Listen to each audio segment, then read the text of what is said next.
With me, Martin Daubney, here on GB News. I've been looking forward to this story all day because a 12-year-old girl, Courtney, was punished by her teachers after wearing a Union Jack dress to her school's Culture Day. Astonishingly, Courtney's father claimed his daughter was told that Culture Day was not for her and was asked to collect her from school. I'm delighted to say that Courtney herself now joins me with her dad, Stuart Field. Welcome to you both. Could I just start off by saying we've had thousands and thousands of comments from our viewers here at GB News, all in complete and utter support of what has happened to you and what you've both been through. Let's start with that. Stuart, could I get you to explain for the benefit of the viewers who might not know the story, what happened to your beautiful daughter at school? Sure, shoot. So Courtney went into school. She was taking part in a culture diversity day, which was held by the school. She got as far as the school gates, and I think the school stopped her and told her that she wasn't eligible to take part in the events that day.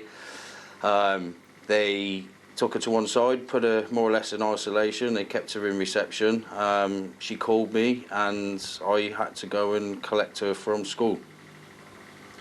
And Courtney, if I could bring you in now, you've got that wonderful dress on there. What's not to like about that dress? It celebrates the flag, it celebrates being British. And Courtney, you had a beautiful speech written that you wanted to read out in your classroom, and I can't find a word wrong with it. You were celebrating Britain, but you're also celebrating the diversity of it. You never got a chance to read that. How has all this experience made you feel? I'm really thankful for all the support that people have been giving me, and it's made me realise a lot that, or even more, that the school, what they did was wrong. Me not being allowed to read my speech, it's really upset me and it's embarrassed me as well, because I've prepared it and I really wanted to share it to my school.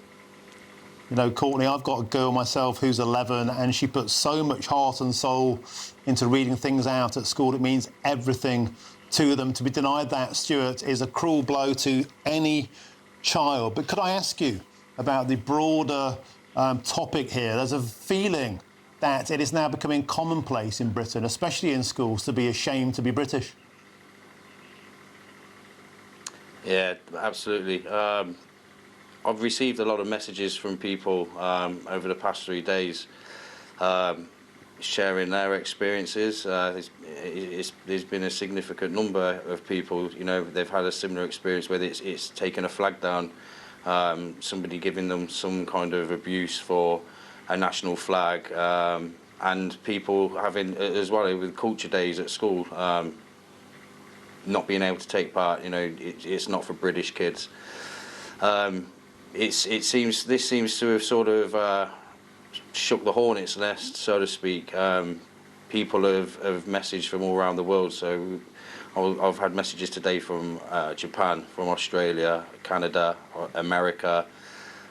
We've had people in Italy, certain people offering gifts for Courtney, saying they want to reach out and treat her because even they don't think what's going on. So it goes to say a lot of people around the world and people in Europe and in all four corners of the world are looking at what's happening right now in the UK and can see that there's something definitely wrong with what's going on. You know, if children aren't allowed to celebrate, or if children aren't even encouraged to celebrate their heritage and their culture, and especially to fly their national flag and be proud of it, then there's something definitely wrong with the schooling system.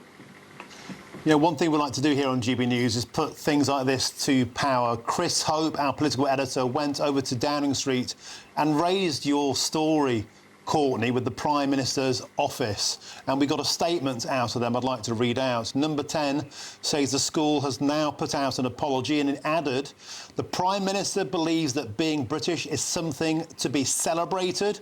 We are a tolerant, diverse country. Being British is something to be celebrated. Courtney, how does it feel to know that even the Prime Minister is taking notice of your story? It definitely makes me feel very grateful, and it's crazy because I didn't think anyone would really hear it and to see it go that far really made me happy. And Courtney, it's always a huge focus on a young person. I mean, this has gone around the world, as Stuart just said, around the world and back, a huge outpouring of sympathy towards you. Courtney, has this made you even more proud to be British? Definitely, especially knowing that all these British people and even people from around the world are celebrating and are saying that British culture is important. And Stuart, may I ask you what your take there on the fact the Prime Minister, Sir Keir Starmer, believes that being British is something to be celebrated? Do you believe that? I'm not the biggest Starmer fan, I'm going to say that out there right now, but you know, words are words. The fact that there's the head teacher and we've had governors, you know, backtracking and saying in public apologies, saying that they weren't aware, you have to wonder what's actually being taught in the schools and where this has come from. You know, why teachers have these sort of agendas that they're throwing at children. It's not at one school, it's lots of schools.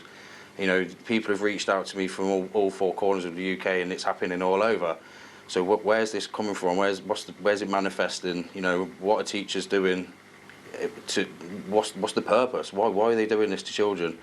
You know, these, as far as I'm concerned, this is the future of our country, and if we're denying them, you know, the right to be proud and to celebrate their own culture and history, where does that leave us in 20, 30 years' time? And Stuart Field, can you give us a flavour of the kinds of messages, the kinds of things that people have been saying to you from around the UK? Have they told stories about their children being brainwashed in classrooms? I've had stories of various. Most of them, I mean, a lot of them is down to this, the Union Jack. People just don't seem to like it. Where did we come from? From, you know, say 1946. You know, after the Second World War, there was bunting everywhere. People were celebrating. You couldn't go to someone's house without seeing a teapot on the side with the King or the Queen and a Union Jack on there, or a tablecloth. It was celebrated, and for some reason now it's looked down upon. You know, it's vilified. People don't want to see the Union Jack. And if that's being taught in schools to British children, and British children aren't being included in, you know, in being able to share their culture. I mean, this is a 12-year-old's interpretation of what British culture means to her. Mine is completely different, and I'm sure if I went and asked a 90-year-old gentleman somewhere, his idea of what British culture looks like or is would be completely different. But this is what, you know, British culture looks like to a 12-year-old girl in Coventry in England, and so it should be respected and it should be promoted. It should be encouraged, people to express what their country means to them. And if this is what's happening in schools, then something needs to happen. You know, people, school teachers and governors, education authorities need to actually start looking into, you know, what's going on in schools and making sure that this is promoted. You know, children should be proud of their country, their culture, and their heritage. Courtney, I've had so many messages today from GB News viewers, and they all just want to pass on their support to you. They want to tell you how proud they are of you for having the guts to take a stand. And I'd like to add my personal message. I think you're an absolute superhero. I genuinely do. Not all heroes wear capes. You're not wearing a cape, but if you do wear a cape, can you please make it a Union flag coloured cape? Courtney, I just want to send a huge amount of love to you from our viewers, and your story has really touched the hearts and the souls of many, many people all around the world. It started as a bad experience for you, Courtney, but I think it's ending very, very well. How does that make you feel? Justifiably proud, no doubt. I'm shocked, and I just thank you so much, I guess. Humble till the end. Courtney, thank you so much. Stuart, thank you so much. Keep going. I don't think you quite understand Thank you. How much this has touched people and how much they believe that you're fighting a fight that the entire nation needs to have. I'm getting a bit tearful myself watching this. I've got a daughter just your age. Wonderful. Thank you. Thank you both very much for joining us today on GB News. Please keep going. Now, a spokesman for Stowe Valley Trust said this: "We are committed to fostering an environment where every pupil feels respected, valued and included. And we have since spoken directly with the pupil and her family to listen to their concerns and reflect on how this could have been handled better. We are committed to learning from this experience and ensuring that every student feels recognised and supported when expressing pride in their heritage."